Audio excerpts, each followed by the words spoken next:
सो आज का जो हमारा लेक्चर है थर्मोडायनेमिक्स का वो बहुत ही इंटरेस्टिंग होने वाला है। इंटरेस्टिंग आपका थ्योरेटिकल बेसिस से और एग्ज़ाम के पॉइंट ऑफ व्यू से भी बहुत इंपॉर्टेंट है। तो मैं अभी क्या स्टार्ट करूँगा आपके लिए फर्स्ट लॉ ऑफ थर्मोडायनेमिक्स और इससे रिलेटेड हम एप्लीकेशन पार्ट पे फोकस करेंगे। First law of thermodynamics. Actual में फ़र्स्ट लॉ की जो हिस्ट्री है वो बहुत ही इंटरेस्टिंग है कि फ़र्स्ट लॉ हमारा कैसे कॉन्टेक्ट में कैसे जनरेट हुआ था फर्स्ट लॉ, और इससे रिलेटेड पैरामीटर्स आपका एंथैल्पी, इंटरनल एनर्जी, हम वर्क को कैसे डिफाइन कर सकते हैं, means work done by the system, work done on the system, heat released by the system, heat release on the system, में ये सारी बातें करेंगे। नेक्स्ट हम इसके बाद डिस्कस करेंगे अपना हीट कैपेसिटी। हीट कैपेसिटी आप सबने पढ़ा होगा। हीट कैपेसिटी और आपका specific heat capacity, molar heat capacity और heat capacity at constant volume at constant pressure. तो ये सभी चीज़ें हम पढ़ने वाले हैं। तो फर्स्ट स्टार्ट करते हैं इसको फर्स्ट लॉ ऑफ थर्मोडायनेमिक्स से। तो क्या है आपका फर्स्ट लॉ ऑफ थर्मोडायनेमिक्स? तो फर्स्ट लॉ ऑफ थर्मोडायनेमिक्स का आप स्टेटमेंट लिख सकते हो। इसके अकॉर्डिंग क्या है आपका, एनर्जी कैन नेवर बी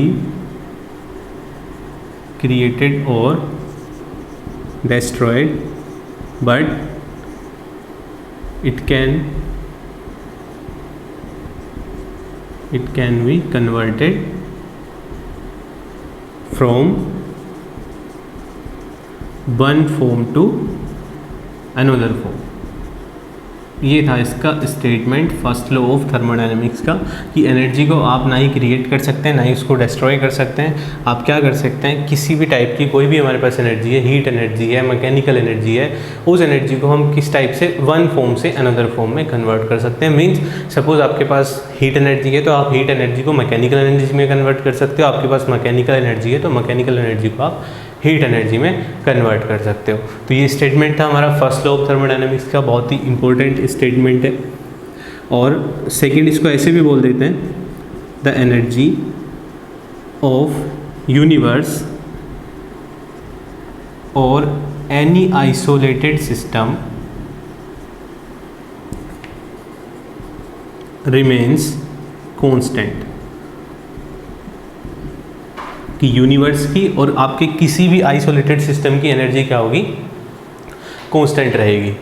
तो दो स्टेटमेंट हो गए हमारे पास फर्स्ट लॉ ऑफ थर्मोडायनेमिक्स के। आप इसको ऐसे भी एक्सप्लेन कर सकते हैं, फर्स्ट स्टेटमेंट के अकॉर्डिंग आप सेकंड स्टेटमेंट की हेल्प से भी इसको प्रूव कर सकते हैं। तो फर्स्ट लॉ ऑफ थर्मोडायनेमिक्स का जो थ्योरेटिकल पार्ट था वो ये था कि हम इसको थ्योरेटिकल कैसे एक्सप्लेन कर सकते हैं, बट अभी मेरे पास इसके लिए मैथमेटिकल फॉर्मूला भी है जिसको हम क्वेश्चंस वगैरह में यूज़ करेंगे। तो according to mathematical formula first law of thermodynamics को हम किस टाइप से लिख सकते हैं, delta U is equal to Q plus W, where delta U is equal to change in internal energy.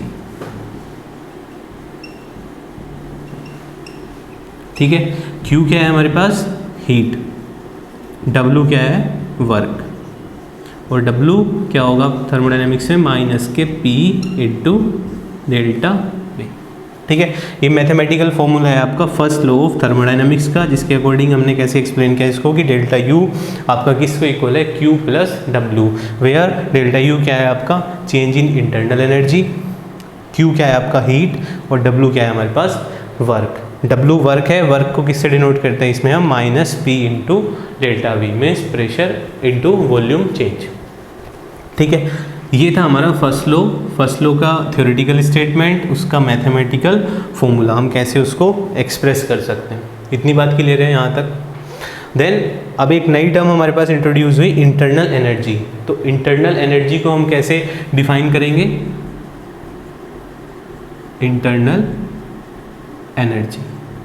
So internal energy को जो हम डिनोट करते हैं वो यू से डिनोट करते हैं। और अब इंटरनल एनर्जी होगा क्या, तो जो भी आपका कोई सिस्टम है, सपोज कोई भी आपका सिस्टम है, उसका पर्टिकुलर केमिकल कंपोजिशन होगा और वो एक खुद से एक टाइप की एनर्जी को कंसिस्ट करेगा कि उसके पास एक टाइप की एनर्जी होगी जो किस पे डिपेंड करेगी, उसके केमिकल कंपोजिशन पे डिपेंड करेगी, टेम्परेचर, प्रेशर और वॉल्यूम पे डिपेंड करेगी। तो क्या होगा हमारे पास, इंटरनल एनर्जी को कैसे डिफाइन कर सकते हैं, each substance has some energy which depends on its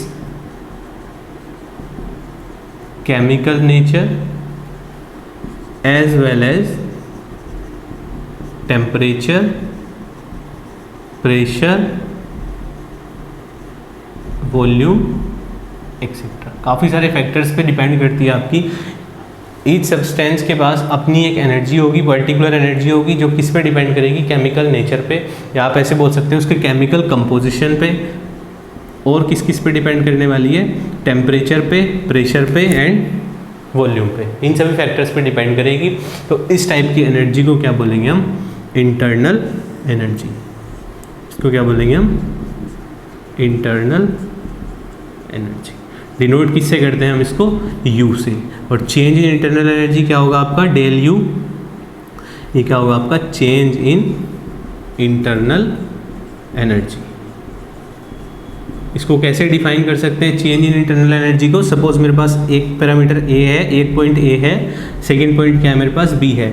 मुझे ए से बी में जाना है और ए पॉइंट की इंटरनल एनर्जी क्या है, यू ए, बी की क्या है, यू बी। तो आप डेल्टा यू को क्या लिख सकते हैं, यू ए माइनस यू। इस टाइप से हम इसको चेंज इन इंटरनल एनर्जी हम मेज़र कर सकते हैं किसी भी टू स्टेट्स के बीच में। कि अगर हम दो स्टेट के बीच में हमारे पास दो डिफरेंट टाइप के कंपोजिशन है, ए है, ए से आप बी में कन्वर्ट हो रहे हैं, एक केमिकल कंपाउंड ए है जो कि रिएक्शन करके किस में कन्वर्ट हो रहा है, बी में कन्वर्ट हो रहा है। आपके पास ए की जो एनर्जी है, इंटरनल एनर्जी, उसको यू ए से डिनोट किया, बी की जो इंटरनल एनर्जी है हमने उसको यू बी से डिनोट किया। तो हम डेल्टा यू यहाँ से ईजिली फाइंड आउट कर सकते हैं। First law of thermodynamics, statement plus mathematical formula आपको याद रखना है। बहुत ही इंपॉर्टेंट फॉर्मूला आपका रूल है या लॉ बोल सकते हो आप। और सेकंड, आपको जो भी मैं अभी टर्म्स आपको बता रहा हूँ एक एक करके one by one, like internal energy, then हम एंथैल्पी डिस्कस करेंगे। तो ये सभी चीज़ें आपको मेमोराइज रखनी है विद फॉर्मूला। आपको पता होना चाहिए कि कैसे हम इसको कैलकुलेट कर सकते हैं। इससे रिलेटेड हम क्वेश्चन भी करेंगे अभी। फर्स्ट लॉ ऑफ थर्मोडायनेमिक्स और इंटरनल एनर्जी, आई होप सबको समझ आया होगा अभी तक।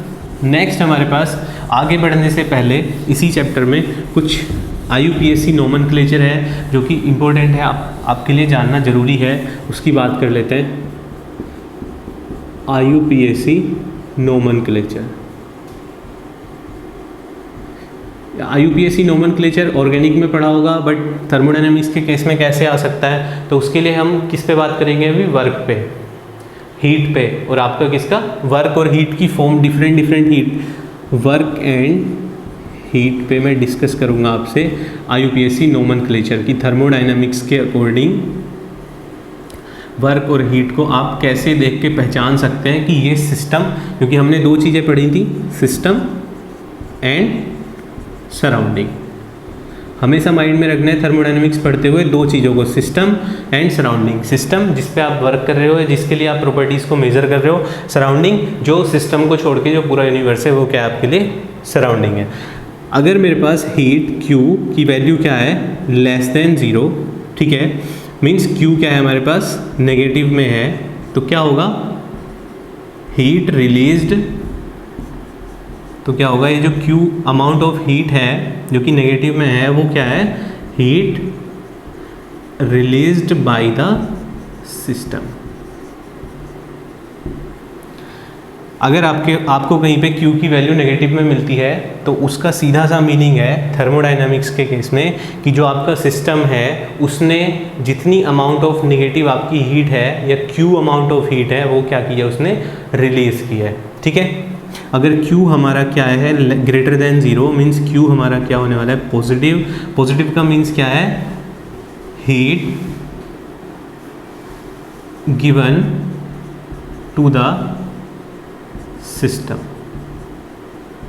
ठीक है, Q अगर आपका ग्रेटर देन 0 है या पॉजिटिव है कहीं पे, सपोज आपको किसी क्वेश्चन में मिलता है कि दिस सिस्टम और उस सिस्टम के साथ आपको हीट मिलता है कि 50 जूल हीट आपको मिला, तो वो हीट अगर आपका पॉजिटिव में है तो उसका सीधा सा मीनिंग है थर्मोडायनामिक्स में कि उतनी हीट आपको सिस्टम को ट्रांसफ़र करनी पड़ेगी। या आप ऐसे बोल सकते हो heat given to the system, और ऐसे बोल सकते हो आप heat released by the surrounding. तो कंफ्यूज नहीं होना है, हमारे पास दो चीज़ हैं, सिस्टम और सराउंडिंग। अगर कोई चीज़ हमारे पास सिस्टम से जा रही है तो वो किस में जाएगी, सराउंडिंग में जाएगी, और अगर कोई चीज़ हमारे पास सिस्टम में आ रही है तो वो कहाँ से आएगी, सराउंडिंग से आएगी। मीन्स मैं फर्स्ट स्टेटमेंट को भी दूसरी टर्म्स में क्या बोल सकता हूँ, अगर आपका Q लेस देन 0 है, मीन्स Q आपका नेगेटिव है, तो heat released by the system और heat given to the surrounding. Means अगर सिस्टम हमारा हीट रिलीज करेगा तो वो कहाँ जाएगी, सराउंडिंग में। तो आप ऐसे भी बोल सकते हो इसको heat released by the system और heat transfer to the surrounding, या heat taken by the surrounding, कुछ भी बोल सकते हो। बस लैंग्वेज समझनी है यहाँ पे, बिकॉज थर्मोडायनामिक्स के क्वेश्चन करते हुए इन्हीं स्टेटमेंट्स में प्रॉब्लम आती है कि आपको एग्जैक्टली नहीं पता कि हीट या वर्क आपका सिस्टम टू सराउंडिंग हो रहा है या फिर सराउंडिंग से सिस्टम हो रहा है। तो इसके लिए क्लियर कट हमारे पास कुछ नोमेनक्लेचर है, और इसको स्टार मार्क कर लेना। Without this nomenclature you can not do anything in thermodynamics. तो आपको क्या याद रखना है, if your Q your heat is in negative, then दो स्टेटमेंट हो सकते हैं, heat released by the system और heat given to the surrounding. ठीक, अगर आपका Q पॉजिटिव है तो heat given to the system और heat loss by the surrounding. Surrounding energy को ट्रांसफ़र करेगा, मीन सराउंडिंग ने इतनी अमाउंट ऑफ एनर्जी को लूज़ किया है। ठीक है, इसी टाइप से हमारे पास वर्क के फॉर्मूले आते हैं। वर्क को आप कैसे डिफाइन कर सकते हो, मैं सेम टाइप से आपको IUPAC नोमेनक्लेचर बताऊंगा वर्क के लिए। W less than 0 means work आपका किस में होगा, नेगेटिव में। तो क्या होगा, वर्क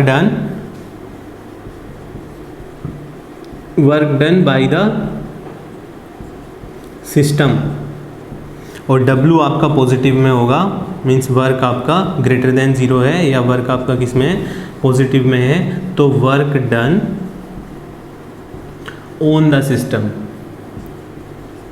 इसको, ये दोनों स्टेटमेंट्स को भी आप अपने अकॉर्डिंग चेंज कर सकते हो। कैसे चेंज करेंगे मैं आपको बता रहा हूँ। अगर आपका वर्क लेस देन 0 है तो work done by the system, और आप इसको सेकंड टाइप से सराउंडिंग के टर्म में कैसे लिख सकते हो, और आपका अगर W ग्रेटर देन 0 है means work done on the system, या आप इसको ऐसे बोल सकते हो work done by the surrounding. अब सराउंडिंग और सिस्टम दो चीज़ हैं, या तो सिस्टम वर्क करेगा या सराउंडिंग वर्क करेगा। तो यहाँ पे work done on the system, किसी सिस्टम पे काम किया है। इसको हम एक पिस्टन वाले डायग्राम की हेल्प से समझ सकते हैं कि कैसे होगा, वो मैं आपको समझा देता हूँ एक बार। एक पिस्टन लेंगे जिसमें हमारे पास गैस फिल्ड है, और उस पर कुछ प्रेशर अप्लाई करेंगे। एक कंटेनर है, इस कंटेनर में पिस्टन लगा हुआ है हमारे पास, ये क्या है, मूवेबल है, मूवेबल है आपका। ठीक, यहाँ पे हमारा क्या है, कुछ गैस फिल है, ठीक, जिसका प्रेशर क्या है, P। अभी नॉर्मल कंडीशन में इसका वॉल्यूम क्या है, V1। मैं दो केस बनाऊंगा यहाँ पे।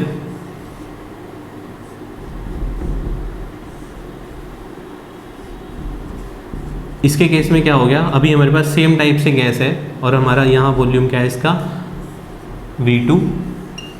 ध्यान से देखना,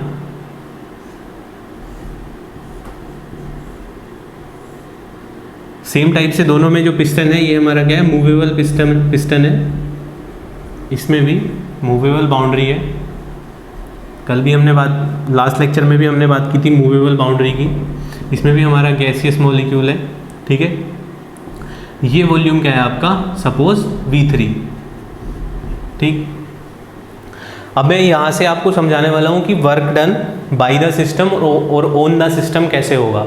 तो ये हमारी नॉर्मल कंडीशन है, इसको आप लिख भी सकते हैं कि ये क्या है हमारे पास, नॉर्मल कंडीशन या न्यूट्रल कंडीशन या इनिशियल स्टेज, कुछ भी बोल सकते हैं आपको।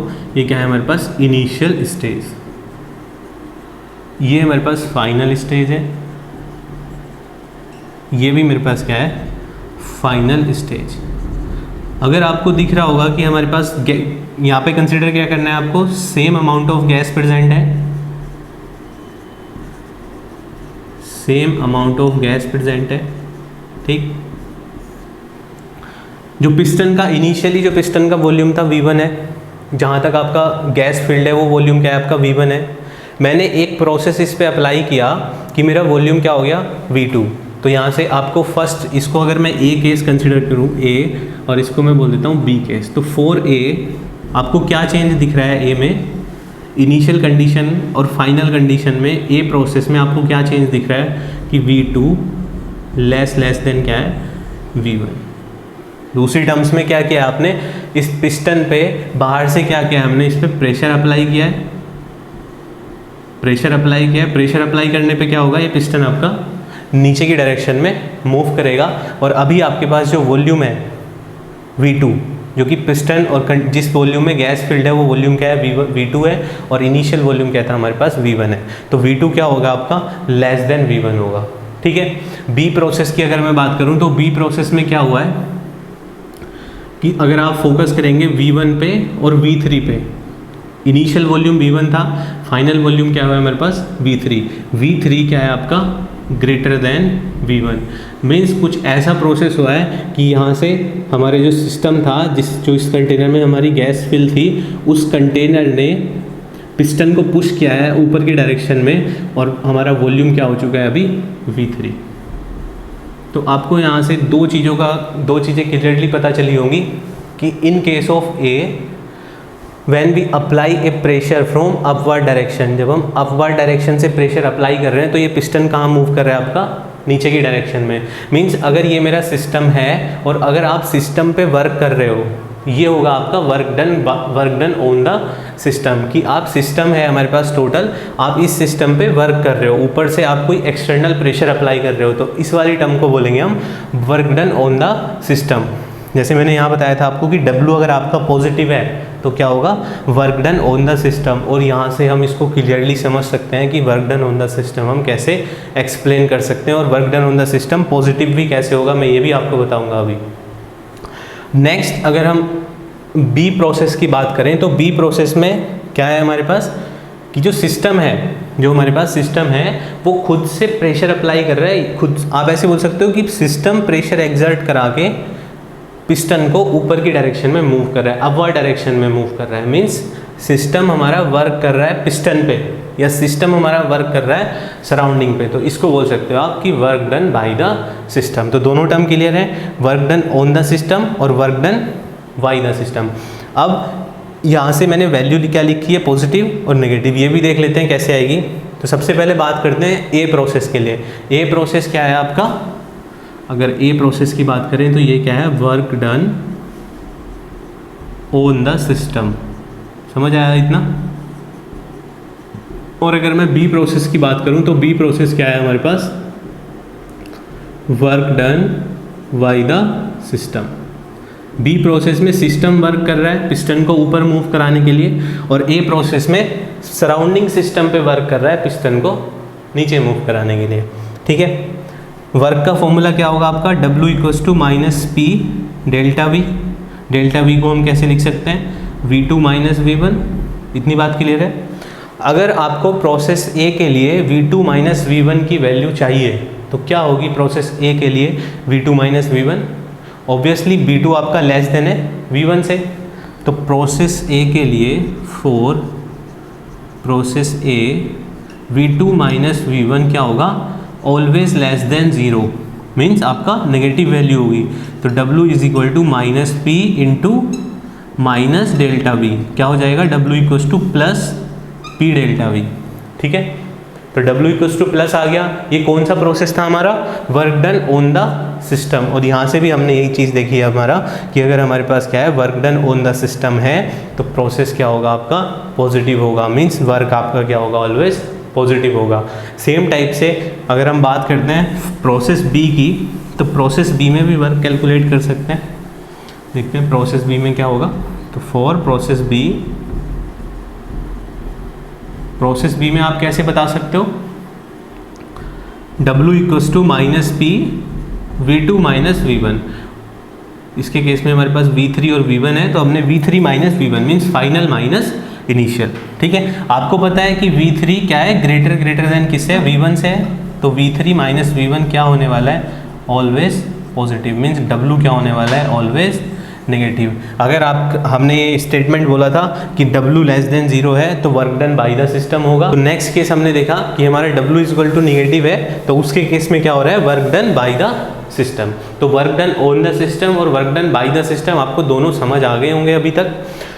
तो यहाँ से था मेरा IUPAC नोमेनक्लेचर। नोमेनक्लेचर किसकी टर्म में, वर्क एंड हीट की टर्म में, जो कि बहुत ही इंपॉर्टेंट है फॉर थर्मोडायनामिक्स। अगर आपको थर्मोडायनामिक्स अच्छे से समझना है, उसके क्वेश्चंस पे बेटर अप्रोच बनानी है, तो ये चीज़ हमारे लिए बहुत इंपॉर्टेंट है। तो इसमें सबसे पहले मैंने डिस्कस किया आपसे first law of thermodynamics, then internal energy, then हमने IUPAC नोमेनक्लेचर। अगर आपको इतनी बात समझ में आई है तो आई होप कि आपको आने वाले क्वेश्चंस में रिलेटेड टू वर्क आपको कोई प्रॉब्लम नहीं आएगी, बिकॉज मोस्ट प्रोबेबली स्टूडेंट्स को प्रॉब्लम कहाँ पे आती है, हीट की फॉर्म डिफाइन करने में, वर्क पॉजिटिव और वर्क नेगेटिव की वैल्यू डिसाइड करने में, कि ये work done by the system है और work done on the system है। तो इस पार्ट को अच्छे से आप पिस्टन डायग्राम की हेल्प से खुद से समझ सकते हैं, और भी बेटर एक्सप्लेनेशन हम आपको आगे जैसे ही मूव करेंगे तो जहाँ भी ये टर्म्स इंक्लूड होंगी मैं वहीं पे आपको अच्छे से एक्सप्लेन करूँगा।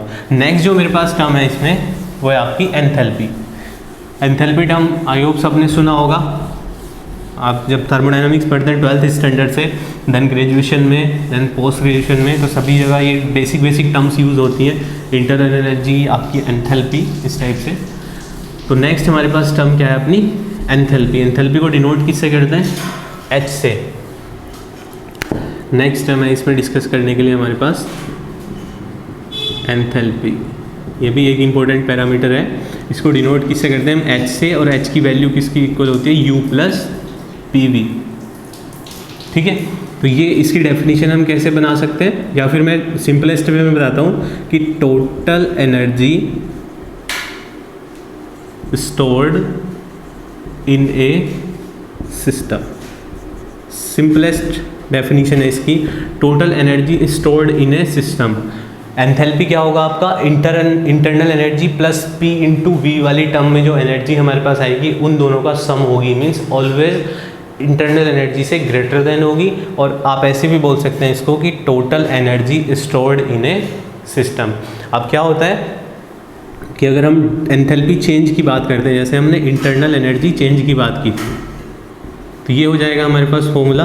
मैंने सबके फ्रंट में क्या अप्लाई किया, डेल मीन्स चेंज। अगर हमारे पास दो प्रोसेस हैं, प्रोसेस नंबर ए से बी में हमें जाना है, दो केमिकल कंपोजिशंस हैं हमारे पास, ए से बी में जाना है, और इस प्रोसेस की एंथैल्पी HA है या एंथैल्पी HB है, तो हम उसका चेंज कैसे फाइंड आउट कर सकते हैं। तो उसके लिए क्या होगा, delta H is equal to delta U। Pressure भी आपका चेंज हो सकता है और एक बार आपका वॉल्यूम भी चेंज हो सकता है। ठीक है, इसको बोल देंगे equation number 1। Then equation number 2, अगर हम बात करते हैं एट कांस्टेंट, क्या रखें, एट कांस्टेंट प्रेशर। अगर हम कांस्टेंट प्रेशर की बात करते हैं, बिकॉज H जो है आपका एंथैल्पी है वो फंक्शन है आपका टेम्परेचर और प्रेशर का। ठीक, तो या तो आप टेम्परेचर कांस्टेंट रख सकते हो या आप प्रेशर कांस्टेंट रख सकते हो। तो मैंने यहाँ पे क्या कंसिडर किया कि मेरा प्रेशर क्या है, कांस्टेंट है। इसी टाइप से आपका इंटरनल एनर्जी किसका फंक्शन है, टेम्परेचर और वॉल्यूम का। ठीक, तो प्रेशर कांस्टेंट रख सकते हैं, तो डेल्टा H क्या हो जाएगा, डेल्टा U प्लस ये टर्म क्या हो जाएगी 0, तो P इंटू डेल्टा V। और आपको पता है according to first law of thermodynamics क्या होगा, फर्स्ट लॉ ऑफ थर्मोडायनामिक्स क्या होता है आपका, delta U is equals to Q plus W और Q minus P delta V। तो आप क्या लिख सकते हो, delta H is equal to Q minus P delta V plus P delta V। या सिंपलेस्ट आपका delta H is equal to Q, और ये प्रोसेस किस पे हो रहा है आपका, एट कांस्टेंट प्रेशर। तो आप इसको ऐसे भी बोल सकते हो कि हमारा जो एंथैल्पी है वो किसके इक्वल है, हीट एट कांस्टेंट प्रेशर। ठीक है, तो ये हमारे पास डेरिवेशन आ जाती है एंथैल्पी की। अगर आपको ड्राइव करनी है, इंपॉर्टेंट रिलेशन है, याद रखेंगे इसको कि एंथैल्पी क्या होगा आपका, total energy stored in a system. और आप ऐसे भी बोल सकते हो कि H is equals to in enthalpy क्या होगा आपका, sum of internal energy plus some other energy in the form of P into B। ठीक, एंथैल्पी वाली टर्म क्लियर है आपको। कैसे हमने ड्राइव किया मैंने सब बताया। अच्छे से एक्सप्लेन करने के बाद हमारे पास लास्ट में जो डेरिवेशन आया वो है आपका delta H is equals to Q P means heat at constant pressure. Next जो हमारे पास टर्म आती है इसी में हीट कैपेसिटी। ये सभी जो टर्म्स हम पढ़ रहे हैं ना अभी, ये सब इंटरनल आपकी फर्स्ट लॉ ऑफ थर्मोडायनामिक्स को बहुत अच्छे से कोरिलेट करती हैं ये सभी टर्म्स, इसलिए हम इनको 1 बाय 1 करके पढ़ रहे हैं और इन्हीं से रिलेटेड हम क्वेश्चन भी अभी करेंगे। नेक्स्ट टर्म है आपकी हीट कैपेसिटी। हीट कैपेसिटी क्या होगी? सो बेसिक डेफिनेशन की अगर मैं बात करूं तो हीट कैपेसिटी को हम डिनोट करते हैं C से, और ये किसके इक्वल होती है? द अमाउंट ऑफ हीट, इसे बोल सकते हैं आप the amount of heat required to raise the temperature of a substance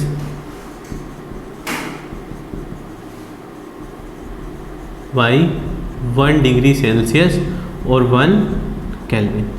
तो ये हीट कैपेसिटी क्या है हमारे पास? किसी भी सब्सटेंस के लिए अमाउंट ऑफ हीट या amount of energy required to raise the temperature of a substance by 1 degree Celsius और 1 केल्विन। किसी भी सब्सटेंस का टेम्परेचर अगर आपको 1 डिग्री सेल्सियस बढ़ाना है या 1 केल्विन इंक्रीज़ करना है तो वो क्या होगा आपका? Heat capacity. उसको किससे डिनोट करेंगे हम?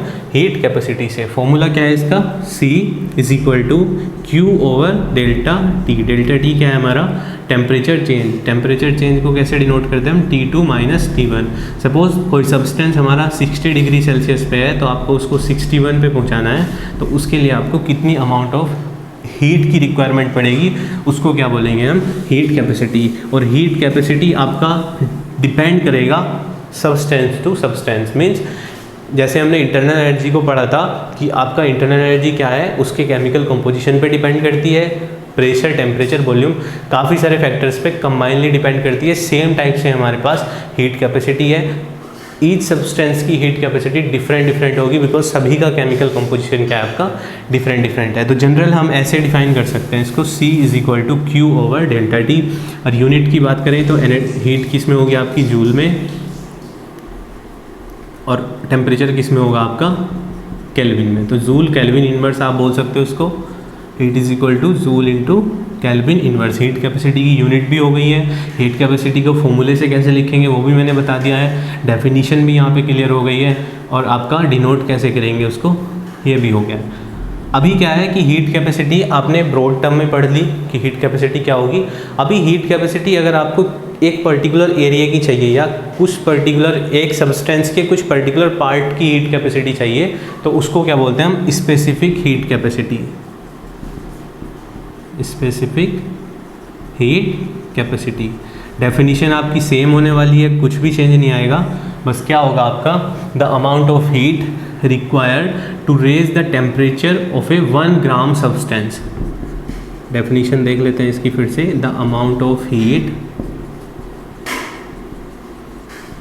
Required to raise the temperature of 1 gram of substance by 1 degree Celsius और 1 kelvin is called specific heat capacity. इसको डिनोट किससे करेंगे हम? CS। और CS सफिक्स में S किसके लिए यूज किया हमने? सब्सटेंस के मीन स्पेसिफिक हीट कैपेसिटी के लिए। और इसका फॉर्मूला क्या हो जाएगा आपका? सेम रहने वाला है। क्या इंक्लूड कर देंगे? उस सब्सटेंस का हम वेट इंक्लूड कर देंगे इसमें। तो यहाँ से अगर मैं W हमारा क्या है? वेट है। कितने वेट का हम इंक्रीज़ करना चाह रहे हैं स्पेसिफिक में, तो क्या हो जाएगी यूनिट आपकी? Joule kelvin inverse gram inverse. Because weight हमने किस में कंसिडर किया है? ग्राम में। तो यूनिट हो गई। किसी पैरामीटर से इसको डिफाइन करेंगे, CS से डिनोट करेंगे इसको, Q over W into delta T। ये क्या हो गया हमारे पास? इसका फॉर्मूला हो गया। तो heat capacity, specific heat capacity. Then इसमें फर्दर हमारे पास जो टर्म आती है वो क्या है? Molar heat capacity. कि मोलर हीट कैपेसिटी क्या होगी? नेक्स्ट टर्म है हमारे पास मोलर हीट कैपेसिटी।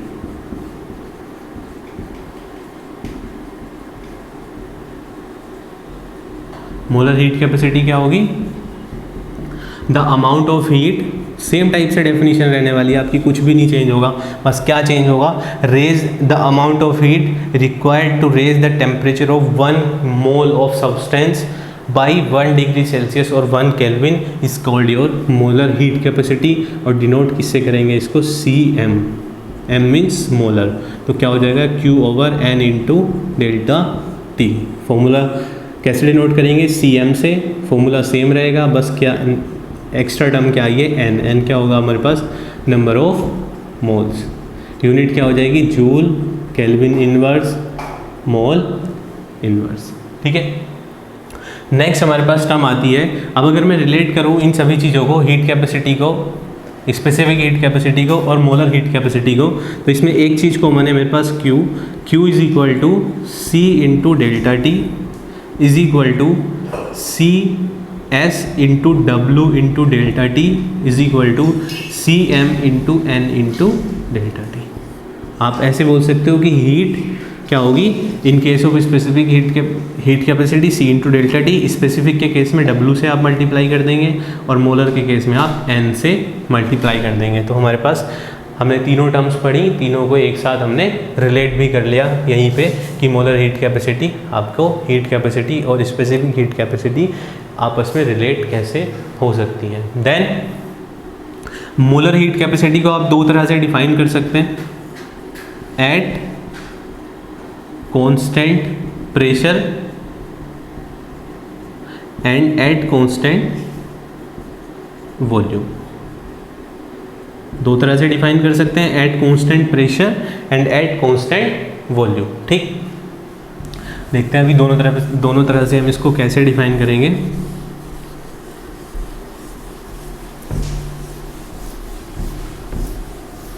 सो अगर एट कांस्टेंट प्रेशर की बात करें तो क्या होगा आपका, molar heat capacity at constant pressure. तो ये क्या होगा, molar heat capacity at constant pressure आपका, इसको डिनोट किससे करेंगे, कांस्टेंट प्रेशर के लिए मैं P यूज़ करूँगा और मोलर के लिए M। CPM क्या हो जाएगा आपका, Q/N इंटू डेल्टा T। ठीक, और Q की जगह पे यहाँ क्या यूज़ करेंगे, QP, बिकॉज हीट की हम बात कर रहे हैं एट कांस्टेंट प्रेशर। इसी टाइप से molar heat capacity at constant volume, ये कैसे डिफाइन करेंगे, CVM is equal to QV/N into delta T। ठीक, और अभी हमने क्या देखा था, जो QP था वो किसके इक्वल था हमारे पास, QP किसके इक्वल था, डेल्टा H के। तो उसी टाइप से हम इसको क्या बोल सकते हैं, डेल्टा H/डेल्टा T at constant pressure is equal to N into CPM।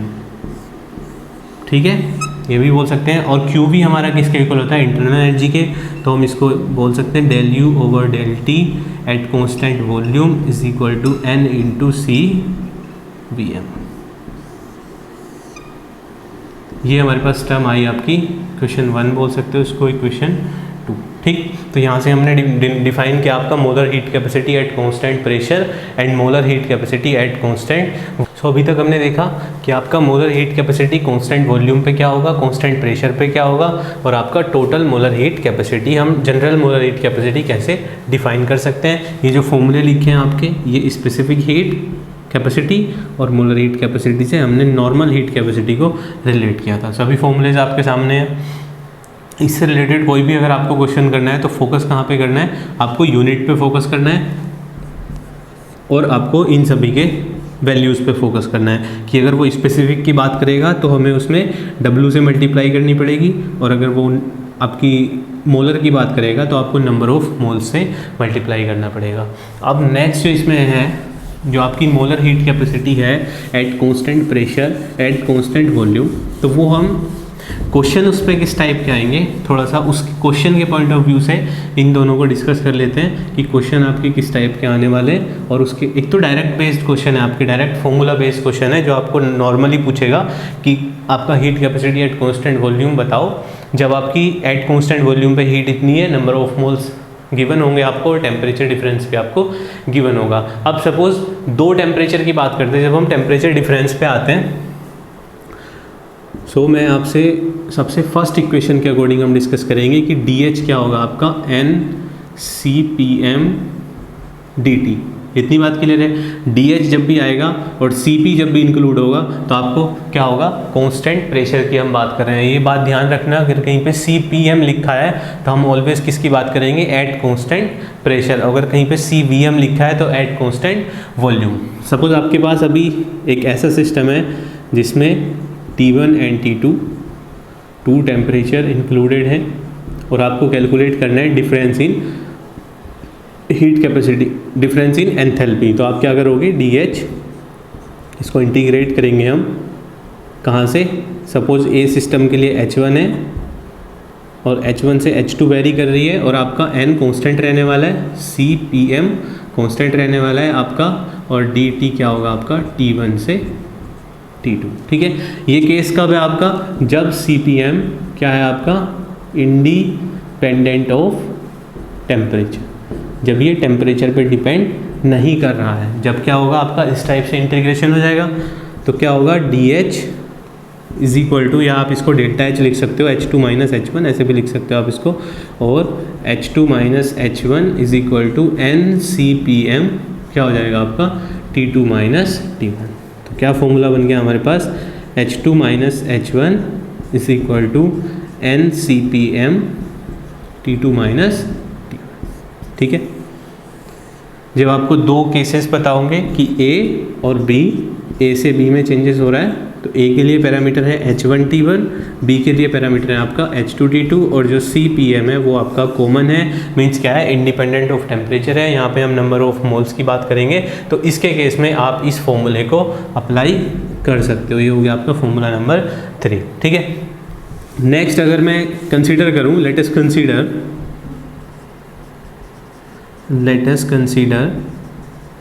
CPM depends on temperature. CPM क्या है हमारा, टेम्परेचर पे डिपेंड कर रहा है, मीन CPM हमारा टेम्परेचर डिपेंडेंट है। देन उस केस में क्या होगा, सपोज CPM को किसी इक्वेशन से हम डिफाइन कर देंगे A plus BT plus CT square, means हमने एक टेम्परेचर डिपेंडेंट इक्वेशन लिख दी इसके केस में। तो हमारा इंटीग्रेशन कैसे चेंज होगा इस पर, DH T1 H1 to H2 is equal to NCPM into DT। कहाँ से आपका, T1 से T2 तक। इसको और अगर आपको रिफाइंड वे में लिखना है तो हम ऐसे लिख सकते हैं इसको कि H2 minus H1 is equal to DH और delta H is equal to N। क्या हो जाएगा आपका, इंटीग्रेशन में क्या आ जाएगा, A plus BT plus CT square. Means इस टाइप की अगर आपको किसी क्वेश्चन मिलती है, सपोज हमें क्वेश्चन में मिलता है कि CPM की वैल्यू टेम्परेचर डिपेंडेंट है, देन आपको किस टाइप से इसका इंटीग्रेशन करना है, कुछ ऐसे हमारा एक फॉर्मूला ये जनरेट हो जाएगा। ये क्या हो गया, इक्वेशन नंबर आपका 4। यहाँ तक क्लियर है। सेम टाइप से हम किसके लिए जनरेट कर सकते हैं, CVM के लिए, जैसे हमने CPM के लिए क्या, उसके लिए किस टाइप से होगा आपका, वो भी मैं बता देता हूँ। सो हमारे पास क्या है अभी, DU is equal to NCVM into DT from equation 2, from equation. ठीक है, हमें सेम टाइप से वर्क करना है कि हमारे पास एक सिस्टम A था, A से हमारा चेंज हुआ B पे, A के लिए इंटरनल एनर्जी U1 है, B के लिए U2 है, A के लिए टेम्परेचर T1 है, B के लिए टेम्परेचर T2 है, और जो हमारा CVM है वो क्या है, इंडिपेंडेंट ऑफ टेम्परेचर। तो क्या हो जाएगा आपका NCVM DT, और आपका कहाँ से होगा, T1 से T2 तक। फॉर्मूला क्या हो जाएगा, DU is equal to U2 minus U1 is equal to NCVM T2 minus T1। ये फॉर्मूला हो गया आपका इक्वेशन नंबर 5। इसी टाइप से अगर आपका यहाँ पे CVM किस पे डिपेंड करेगा, टेम्परेचर पे डिपेंड करेगा, तो फॉर्मूला क्या होगा हमारा, if CVM is equal to, कुछ इस टाइप से टेम्परेचर पे डिपेंड कर रहा है। ये इक्वेशन आपकी कुछ भी हो सकती है, मीन्स ये आपकी 6 प्लस AB टी स्क्वायर, ये ऐसे भी हो सकती है आपका 20 plus 30t plus 40t square. Means आपकी जो इक्वेशन होगी वो t की टर्म्स में होगी। मीन्स CVM आपका किस पे डिपेंड करेगा, t पे डिपेंड करेगा। तो उसके केस में क्या होगा, डायरेक्ट इंटीग्रेशन हम यूज़ करेंगे n CVM dt फ्रॉम t1 टू t2। ठीक, फॉर्मूला क्या हो जाएगा, du u2 minus u1 n t1 to t2 a plus B T plus C T square और आपका डी टी। तो ये हो जाएगा आपका इक्वेशन नंबर 6। अब मैंने क्या आपको डिफरेंट पैरामीटर्स कैलकुलेट करा दिए हैं। एग्जैक्टली अगर आपको कुछ क्वेश्चन इसी टाइप का मिलता है एग्जाम में कि जिसमें आपको दो स्टेट्स के बारे में बात करें और दोनों के लिए आपको सेपरेटली पैरामीटर गिवन हो, मीन्स सपोज एक पॉइंट ए है एक पॉइंट बी है और दोनों के लिए आपको सेपरेटली पैरामीटर्स गिवन है u1 u2 t1 t2 इस टाइप से, तो आप उसके केस में और आपका CVM या CPM दोनों किस पे डिपेंड कर रहे हैं, टेम्परेचर पे डिपेंडेंट है, तो उसके केस में आप ये फॉर्मूले अप्लाई कर सकते हो। अब मैं समराइज़ करा देता हूँ आपको कितने टाइप के फॉर्मूले देखे अभी पूरे प्रोसेस में, पूरे लेक्चर में। कंक्लूड करेंगे लेक्चर को यहीं पे, लास्ट में क्वेश्चन भी डिस्कस करेंगे कि इससे रिलेटेड क्वेश्चंस आपको किस टाइप से पूछे जा सकते हैं। सबसे पहले हमने देखा क्या, first law of thermodynamics statement आपको याद है, फॉर्मूला क्या होगा, delta U is equals to Q minus Q plus W, और डब्लू क्या है हमारा माइनस पी डेल्टा वी, और इसको क्या लिख सकते हैं, क्यू माइनस पी डेल्टा। ठीक, सेकंड हमने किसकी बात की थी, इंटरनल एनर्जी। आई होप कि सबको समझ आया होगा क्या होगा इंटरनल एनर्जी, डेफिनेशन भी और आपका डिनोट कैसे करते हैं उसको। देन IUPAC नोमेनक्लेचर किसके केस में, हीट एंड वर्क के केस में। क्या था आपका कि अगर हीट की वैल्यू आपकी निगेटिव है तो क्या होगा, heat released by the system और heat given to the surrounding. System से रिलीज होगी तो कहाँ जाएगी, सराउंडिंग में, और सराउंडिंग से रिलीज होगी तो कहाँ पे आएगी, सिस्टम में। और Q आपका अगर पॉजिटिव होगा तो उसके केस में क्या होगा, heat given to the system. इसी टाइप से वर्क आपका नेगेटिव होगा तो work done by the system, work आपका पॉजिटिव होगा तो work done on the system. IUPAC nomenclature यहाँ तक क्लियर हुआ था। नेक्स्ट हमने क्या पढ़ा था, एंथैल्पी। एंथैल्पी को H से डिनोट किया था, फॉर्मूला आपका U प्लस पी वी था, और delta H is equals to Q P था एट कॉन्स्टेंट प्रेशर। ठीक, देन हमने एंथैल्पी के बाद क्या देखा था, आपका हीट कैपेसिटी। हीट कैपेसिटी क्या था, C is equals to Q over delta T. Heat capacity के बाद स्पेसिफिक हीट कैपेसिटी, उसको किससे डिनोट किया था, CS से। यूनिट पे फोकस करना, क्या था हीट कैपेसिटी की unit, joule kelvin inverse. CS की यूनिट क्या होगी, W इंटू डेल्टा टी, क्या होगा, joule kelvin inverse gram inverse. Next हमने क्या देखा था, molar heat capacity. Molar heat capacity क्या था, CM is equal to Q over N into delta T, unit क्या हो जाएगी, joule kelvin inverse mole inverse. Then molar heat capacity at constant volume and at constant pressure. Next क्या था हमारे पास, molar heat capacity at constant volume, क्या था, CVM is equal to Q over N delta T, और at इसका second formula क्या लिखा था हमने, delta U over delta T at constant V is equal to क्या होगा आपका, Q over N delta T या N CVM। Second other formula क्या था, U2 minus U1 is equals to N CVM T2 minus T1। और further इसको हमने एक और फॉर्म में लिखा था, N जब आपका CVM टेम्परेचर डिपेंडेंट था तो A plus VT plus CT square plus and so on into DT। इसी टाइप से हमने molar heat capacity at constant pressure पे बात किया था।